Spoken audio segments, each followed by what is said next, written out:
동병상련이라는 말을 아마 잘 아실 겁니다. 단어 뜻을 그대로 보면 같은 병을 앓으면 서로의 처지를 이해할 수 있다. 이제 이런 말인데 우리가 다른 사람에 대해서도 어떤 비슷한 처지에 있으면 그래도 좀 더 마음이 공감이 되고 말하지 않아도 서로 알 수 있는, 이해할 수 있는 좀 범위가 넓어지는 것을 보게 됩니다. 우리가 성경 보면서 물론 이게 뭐 참 좋다라고는 할 수 없지만 성경을 보면서 우리 민족이 갖고 있는 또 하나의 어떤 그 유익이 뭐냐 하면 우리나라가 겪은 아픔들과 이스라엘이 겪은 아픔들의 성격이 좀 비슷합니다. 주변 민족들에게 참 많이 어려움을 겪었고 나라가 빼앗기는 그 아픔을 겪지 못했던 강대국들이 이 이스라엘의 입장을 보면 전혀 공감이 안 되겠지만 우리는 물론 연세 있는 분들은 그 역사를 한번 경험하시기도 하셨고 또 저처럼 이렇게 그 역사를 경험하지 못한 사람들은 그냥 교육을 통해서만 이렇게 배울 수밖에 없었지만 그래도 우리 민족이 갖고 있는 그 정서, 아픔을 겪었던 그 정서 때문에 이스라엘이 겪었던 그 아픔들을 조금은 이해할 수 있는 동병상련의 그 이해를 가지고 성경을 볼 수 있는 그런 유익이 있는 것을 보게 됩니다. 하나님께서 다윗 왕을 통해서 이 세상에 하나님의 뜻이 있는 나라를 세우셨는데 얼마 가지 못해서 인간 왕이 얼마나 부족한지가 여실히 드러나지 않습니까? 솔로몬 왕의 타락 이후에 나라가 반쪽으로 난 다음에 그때라도 정신 차리고 회개하면 하나님이 용서하셨을 텐데 이제는 반쪽이 난 나라가 각각 열심히 범죄를 지으면서 결국 모두 강대국에게 망하는 것을 보게 됩니다. 참으로 비참한 그런 처지가 됩니다. 왜냐하면 이 이스라엘에게는 다른 민족에게 없는 특별성이 있는데 그게 뭐냐 하면 하나님이 함께 계신다라고 하는 약속이 있었어요. 근데 이 약속은 단 조건이 있는 약속 아닙니까? 우리가 뭐 마음대로 살아도 우리가 뭐 영적으로 타락해도 하나님은 그 계약에 얽매여서 무슨 보증 쓴 것처럼 그렇게 하시는 분이 아니라 하나님과의 친밀한 관계, 아까 전에 그 찬양 가사처럼 예수님과의 친밀한 관계, 예수님께서 너는 나의 친구다 이렇게 말씀하실 정도로 우리에게 정말 가까이 다가오시는 그 관계처럼 하나님께서는 이스라엘 백성들과 친밀한 관계가 맺어지는 가운데 나는 너희들을 보호하겠다. 이 약속을 지키시는 것인데 이스라엘 백성들은 어느 순간 이 약속을 무슨 보증선 하나님처럼 자기들은 마음대로 살면서 그래도 하나님은 자신들을 지킬 것이라고 하는 엄청난 착각에 빠졌다가 나라가 망하고 그리고 그렇게 자랑했던 성전도 완전히 다 망하고 나니까 충격에 빠졌어요. 충격에. 자신들의 하나님은 과연 계신가? 과연 자기들에게 희망이 있는가? 이런 절망에 빠져 있었습니다. 우리나라가 예전에 주권을 잃어버리고 참 힘든 시기를 겪었을 때에 그때 우리 민족 뭐 친일파들은 아니겠지만 대다수의 서민들은 아픔이 있었잖아요. 가슴 아픔이 있었잖아요. 희망이 없었어요. 과연 이게 나아질까라는 절망 가운데 그렇게 힘없게 살아갔듯이 이스라엘도 그러했습니다. 나라가 망한 다음에 모든 것을 빼앗기고 그리고 그들 안에 있는 원래의 약속을 다 잃어버리고 이제는 절망 가운데 있었습니다. 마치 죽은 나무를 길거리에서 보면 아무리 물을 부어도 그 나무는 죽은 나무 아닙니까? 빼짝 말라가지고 우리 교회 옆에 여기 그 땅에도 죽은 나무 하나가 있는데 보면 늘 똑같아요. 다른 나무들은 보면 이게 계절이 달라질 때마다 모양이 달라지고 계절이 달라질 때마다 그 나무가 살아있다는 게 보여지는데 그 죽은 나무는 그냥 사계절 동안에 똑같이 죽어 있는 나무인데 이스라엘 백성들이 그러한 상태가 되어 버렸다는 것입니다. 그때 하나님께서 오늘 우리가 7장 읽었는데 에스라 1장 1절에 뭔가를 시작하십니다. 우리 한번 화면을 보시고 같이 읽겠습니다. 자, 시작.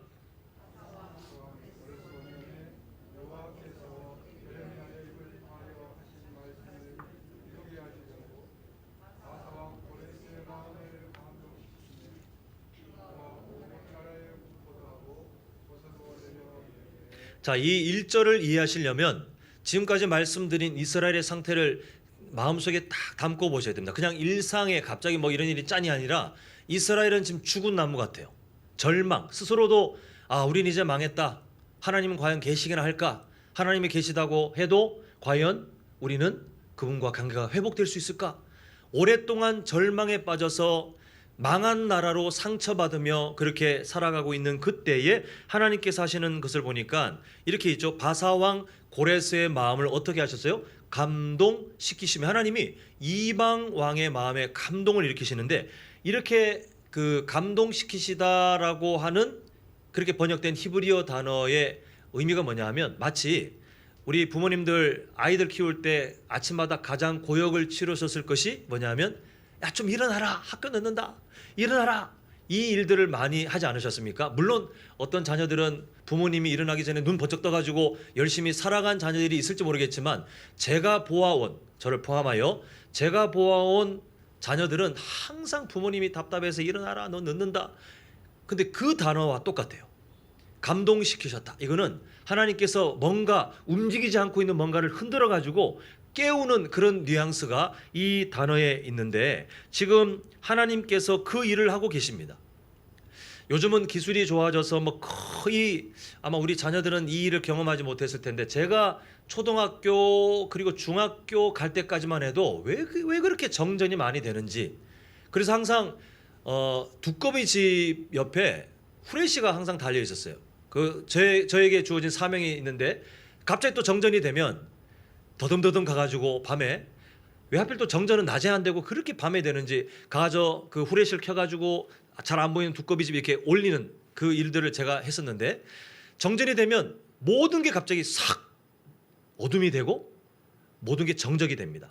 돌고 있던 냉장고도 멈추고 부모님이 보시는 TV도 멈추고 라디오도 꺼지고 불도 꺼지면서 그 집이 진짜 적막하기 짝이 없는, 우리 집만 정전이 되는 게 아니라 대체로 정전은 이게 지역으로 좀 일어나더라고요. 동네가 다 정전이 됐다가 나중에 돌아오면 이제 한 집 두 집 불 켜지면 부모님이 저한테 사명을 내리시기를, 두꺼비 집 올려라 이러면 제가 더더더는 가가지고 후레시켜가지고 이렇게 올리면, 그렇게 적막하고 죽은 것 같던 집이 갑자기 밝아지면서 멈췄던 냉장고가 돌고 꺼져있던 TV가 켜지고 안 들리던 라디오가 켜지면서 생동감이 일어나는 것을 보게 되는데, 지금 하나님께서 에스라 1장 1절에 고레스 왕의 마음에 감동을 일으키셨다가 바로 딱 그 의미예요. 죽어 있는 것처럼 캄캄한 이스라엘 역사 가운데 하나님이 고레스에게, 물론 그 음성이 들린 것은 아니지만, 고레스야 가서 이스라엘 역사에 두꺼비 집 올려라. 하나님께서 감동을 주셔서 그 사람의 마음이 뭔가를 하는데, 본인은 뭔가 자기가 결정하는 것 같지만 사실은 하나님께서 일으키시는 그 감동대로 하나님께서 이스라엘의 역사를 움직이기 시작하셨습니다.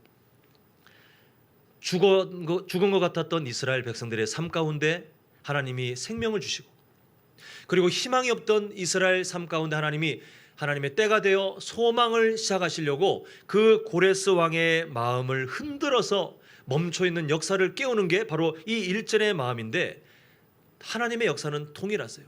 우리가 내 인생의 모든 길이 다 막혔다고 생각하는 순간이 있을 수 있고, 나는 정말 더 이상 할 수 있는 게 없다라고 절망하고 불가능에 빠져 있을 수 있는 그런 상황도 우리 삶에 충분히 다가올 수 있고, 심지어 나는 그냥 죽은 것 같다라고 우리가 모든 희망을 다 내려놓는 순간이 있을 수 있지만, 분명한 믿음이 있어야 되는데요. 그게 뭐냐 하면, 하나님께서 멈춰 있는 것 같은 우리의 역사를 흔들어 깨우시면 거부할 자가 없고, 우리의 멈춰있는 역사가 다시 한번 생동감을 일으키며 하나님의 뜻에 이끌려 다시 새 힘을, 새 소망을 누리게 될 줄 믿습니다.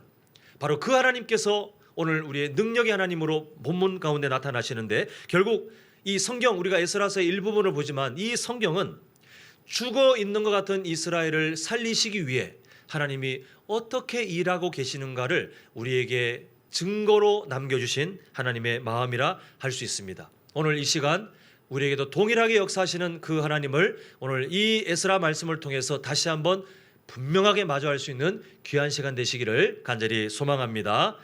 이제 죽은 것처럼 잠들어 있던 이스라엘의 역사를 막 흔들어서 깨우듯이, 아니면 두꺼비 집을 올리라라고 했던 것처럼 그렇게 하나님께서 역사를 움직이시고 난 다음에 제일 먼저 하신 일이 뭔지를 우리가 주목해야 되는데, 그것은 뭐냐 하면 성전을 건축하는 일이었어요. 왜 하나님께서 성전을 건축하게 하셨는가? 어떤 상징 아니면 뭔가 종교적인 행위를 하기 위해서 그 공간을 마련하기 위해서 하신 것이 아니라, 하나님께서 이 세상에 성전을 두신 목적을 이해하면 됩니다. 성전의 더 원형인 성막을 두신 목적을 이해하면 하나님께서 왜 망해 있는 이스라엘 역사를 흔들어서 제일 먼저 성전을 다시 재건하게 하셨는가? 그것은 하나님께서 이렇게 말씀하시는 거예요. 내가 너희들과 친밀하게 다시 만나고 싶다. 너희들은 나를 거절했지만, 그래서 너희들을 징계할 수밖에 없었지만 나는 다시 너희들을 만나고 싶다. 너희들을 친밀하게 다시 만나 교제하고 싶다. 이 하나님의 마음이 멈춰있는 이스라엘의 역사를 만드셔서 성전을 재건하는 그 일로 이어지시는 것을 보게 됩니다. 하나님의 그 간절한 꿈이 이제 압제받고 있는 그런 나라였지만 하나님께서는 그 왕의 마음을 움직이셔서 성전을 건축하기에 전혀 문제가 없도록 모든 일들을 만들어 가시는데요. 여기에 하나님께서 우리에게 주시는 놀라운 진리가 있어요. 우리 성도님들 한번 저를 따라합니다. 하나님과 멀어지는 자리는 어떤 유익이 있어도 저주입니다. 자, 이번에는 하나님과 가까워지는 자리는 어떤 손해가 있어도 축복입니다. 이 사실을 믿으십니까? 하나님께서 이스라엘 백성들에게 지금 압제받고 있고 나라가 망해서 그 본토는 지금 인생이 공고하잖아요. 쌀을 주실 수도 있고 금은 보화를 주실 수도 있고 갑자기 강력한 군대를 주셔서 강대국을 점령해서 그 모든 걸 가져올 수 있는 그런 기적을 베풀 수도 있는데 하나님이 그런 것들을 주지 않으신 이유가 뭐냐 하면 그게 진짜 복이 아니에요. 이미 이스라엘 백성들은 하나님과 관계가 깨어져서 그 하나님과의 소원해진 관계가 회복되지 않은 상태에서 지금 징계 가운데 있는데 쌀을 주면 뭐합니까? 금은 보화를 주면 뭐합니까? 강대국을 주면 뭐하겠습니까? 그 강한 군대를 주면 뭐하겠습니까? 하나님께서는 그게 복이 아니라 너희들과 깨어진 관계가 다시 회복되는 것이 너희들에게 축복이니라.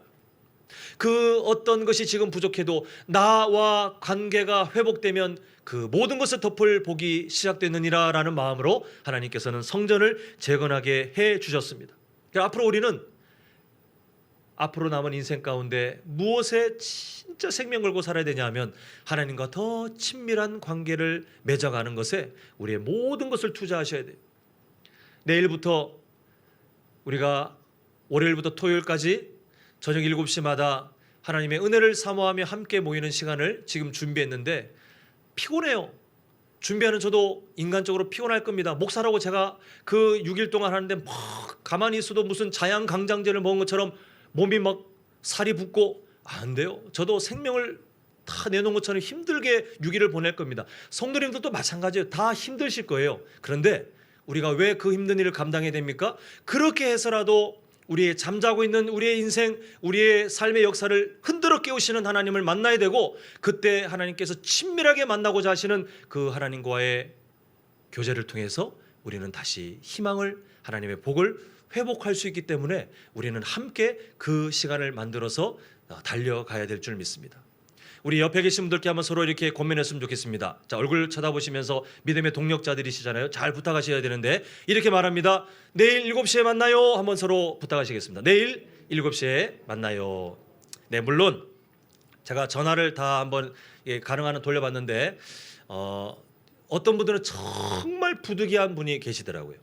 제가 뭐 가능하실지 모르겠지만 온라인으로라도 만나실 수 있도록 계속 6일 동안 실황 중계하겠는데 부득이하여 그마저도 어렵다 할지라도 우리 성도님들 마음에 사모하는 마음이 있으셨으면 좋겠어요. 하나님, 제가 부득이하여 생업이 이래서 저녁에 정말 내가 힘을 써도 갈 수 없는 상황이지만 하나님, 다른 방법을 통해서라도 하나님과 친밀한 관계가 회복되길 원합니다. 우리 모두가 그런 사모함으로 우리가 함께 7시에 만나고 만나지 못해도 멀리 있더라도 마음으로 함께 우리가 이어지는 귀한 시간 되길 간절히 소망합니다.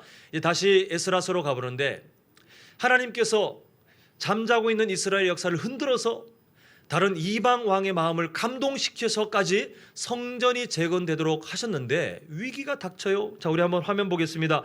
에스라 4장 4절부터 6절인데 제가 읽습니다. 이로부터 그 땅 백성이 유다 백성의 손을 약하게 하여 그 건축을 방해하되 5절 바사왕 고레스의 시대부터 바사왕 다리오가 즉위할 때까지 관리들에게 뇌물을 주어 그 계획을 막았으며 6절 또 아하수에로가 즉위할 때 그들이 글을 올려 유다와 예루살렘 주민을 고발하니라. 한마디로 말해서 목숨 걸고 이방 민족들이 또 하나님의 그 일을 대적하는 사람들이 진짜 이렇게 열심히 일해야 되나? 이 사람들이 무슨 이득이 있으려고 이렇게 열심히 방해하나 싶을 정도로 정말 오랜 시간 동안 무려 14년 동안 성전 재건이 아예 멈추도록 방해를 했어요. 이 절망의 시간을 이스라엘 백성들이 다 감당해야 됐습니다. 하나님께서 이끌어 가셨던 일인데 이렇게 되었어요. 근데 우리 인생도 이런 일들이 있더라고요. 하나님께서 함께 하시지만 때로는 이유를 당장 알 수 없어도 그 어떤 상황 가운데 우리의 삶이 막히는 것 같고 분명히 하나님이 기뻐하시는 일이 많은데 왜 이렇게 고난이 많고 또 참 핍박이 많은지 그런 일들이 우리에게 충분히 있을 수 있는데 분명한 사실은 14년의 기간은 인간에겐 참 길고 또 다시 이 절망이 시작되나 싶을 정도로 이게 긴 시간이지만 하나님께서는 그 14년의 시간을 이스라엘 백성들에게 멀리 떠나신 것이 아니라 여전히 함께 계시면서 또 다른 역사를 준비하고 계셨습니다. 그리고 이 14년의 시간이 지난 다음에 하나님께서 하나님의 때가 되었을 때에 방해하는 모든 세력들의 그 방해를 다 뛰어넘어 거침없이 성전 재건이 완성될 수 있도록 하나님께서 더 큰 은혜와 그리고 위로를 또 힘을 부어주시는 것을 보게 됩니다. 사랑하는 성도 여러분, 우리가 오늘 함께 읽었던 에스라 7장 27절과 28절은 이제 이 상황 가운데 에스라가 고백한 내용이에요.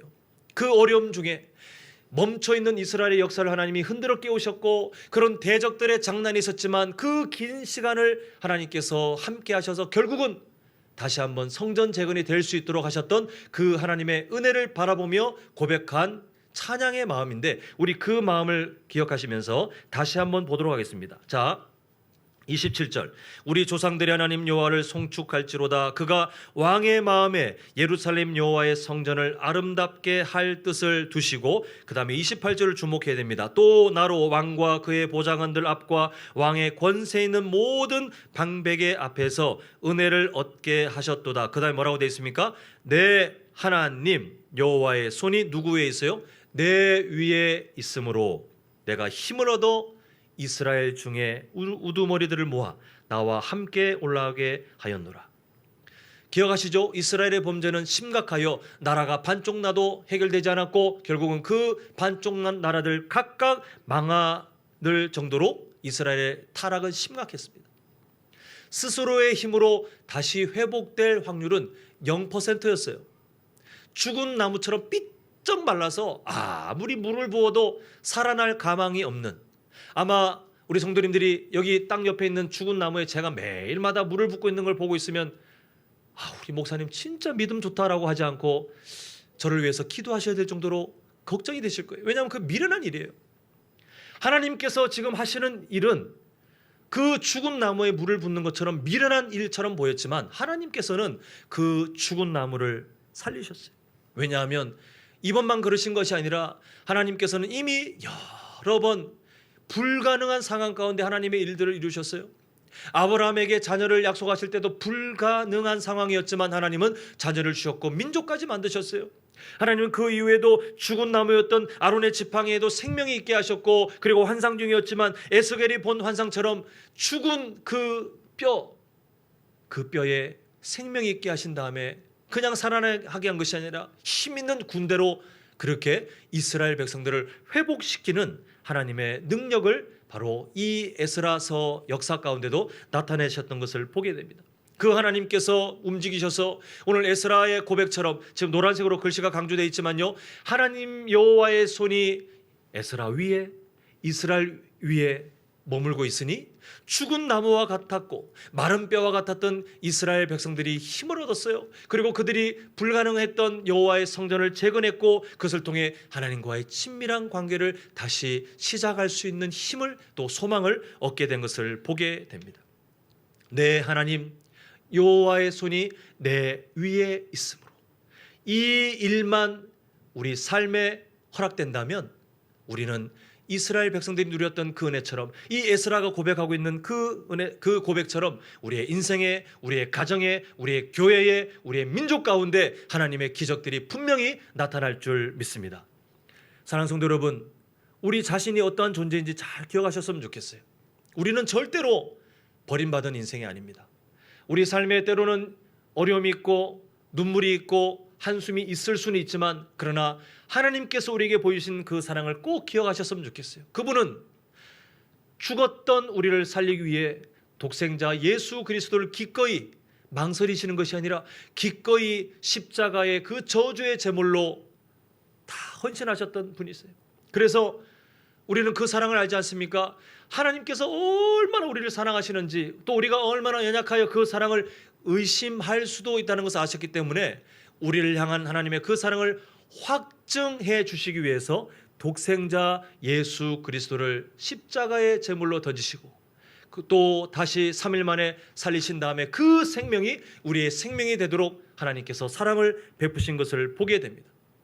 그 능력의 하나님께서 에스라 시대에 성전을 재건하셔서 하나님과의 친밀한 관계를 시작하신 것처럼, 하나님께서는 죽어있던 우리에게 예수님의 십자가 사랑을 세우시고, 그 사랑을 통하여 우리는 여전히 연약하지만, 우리는 여전히 하나님 말씀에 순종 못한 일주일을 살아왔지만, 오늘 또 담대히 하나님의 은혜의 보좌 앞으로 나아갈 수 있는 큰 특권을 누렸고, 내일도 누릴 수 있고 그 다음날도 누릴 수 있고, 주님께서 부르시는 그날까지 우리는 매일매일마다 예수님의 십자가 사랑 때문에 하나님과의 친밀한 관계를 마음껏 누릴 수 있는 그 은혜를 이미 허락받은 줄 믿습니다.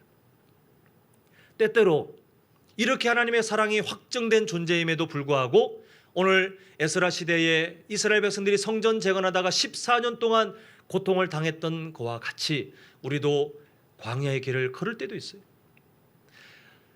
우리 안의 문제, 또 바깥의 문제들이 우리를 둘러싸고 늘 우리를 연약한 존재인 것처럼 억누르고 실패하고 눈물 짓고 한숨을 쉴 수밖에 없는 그런 일들이 있을 수도 있습니다. 그때마다 우리의 인생이 흔들릴 수도 있습니다. 그러나 낙심하지 않으셨으면 좋겠어요. 우리의 지난 삶의 아픔을 그저 아픔으로 기억하지 않으셨으면 좋겠어요. 우리가 앞으로 살아갈 때 분명히 연약함이 있겠지만, 그러나 그 연약함이 저번 주에 말씀드린 것처럼 우리에게 저주가 아니라 축복의 시작이 되는 정말 하나님의 은혜라는 사실을 꼭 기억하셨으면 좋겠습니다. 왜냐하면 하나님께서는 죽은 나무와 같던 이스라엘도, 마른 뼈와 같은 이스라엘도 하나님이 다시 한번 소망을 허락하셔서 그들을 회복시키셨고, 그 역사를 다시 움직여서 궁극에는 이 땅에 예수님께서 오실 수 있도록, 그 믿음의 나라가 될 수 있도록 하나님께서 사용하시는 것을 보게 됩니다. 우리의 과거가 아무리 어두워도, 우리의 현재가 지금 아무리 무거워도 여호와의 손이 우리 인생 위에 머물기만 하면 우리는 희망이 있고 우리에게는 다시 한번 하나님의 기적이 시작될 수 있을 줄 믿습니다. 내일부터 시작되는 분회일방 기도의 주제가 뭡니까? 무엇을 이기게 하옵소서? 거짓을 이기게 하옵소서. 정말 간절한 기도 제목이에요. 우리 성도님들 마음의 준비를 하셨으면 좋겠습니다. 왜 마음의 준비를 해야 되냐 하면, 내일부터 오셔서 함께 나눌 말씀은 좀 아플 수 있어요.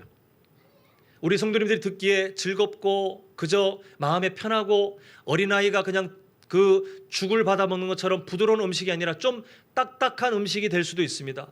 근데 꼭 이 6일간의 시간 가운데 이 문제를 해결하셔야 돼요. 왜냐하면 악한 마귀는 우리가 살아가는 삶 가운데, 우리 인생 가운데, 교회 가운데 우리가 하나님의 복을 누리지 못하도록 거짓말들을 참 많이 심어놨어요.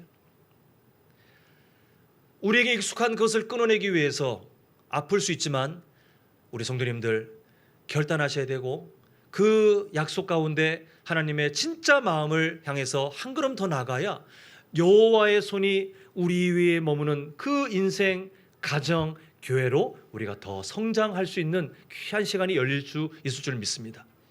바라기는 우리 성도님들, 내일 저녁 7시마다 함께 우리가 찬양하고 또 말씀을 통해서 우리 안에 있는 거짓들을 다 끄집어내서 그걸 다 밖으로 내던지는 그런 귀한 결단들을 하며 뜨겁게 기도할 때에 성령 하나님께서 우리를 도와주셔야 되는데, 하나님, 이번 한 주간 여호와의 손이 내 인생 위에 머물게 하시고 여호와의 손이 우리 이 예배드리는 장소에 머물게 하시고 부득이한 상황 가운데 못 오는 성도님들이라 할지라도 여호와의 손이 함께 계셔서 우리 모두가 우리 인생 가운데 있는 잘못된 거짓들, 우리 교회 가운데 숨어있는 잘못된 거짓을 다 끊어내서 하나님이 기뻐하시는 하나님의 손이 충분히 머물 만한 복된 인생, 복된 가정, 복된 교회가 될 수 있도록 도와주시옵소서라고 우리가 한 마음으로 기도할 때 하나님께서 우리를 불쌍히 여기시고 하나님의 기적을 베풀어 가실 줄 믿습니다.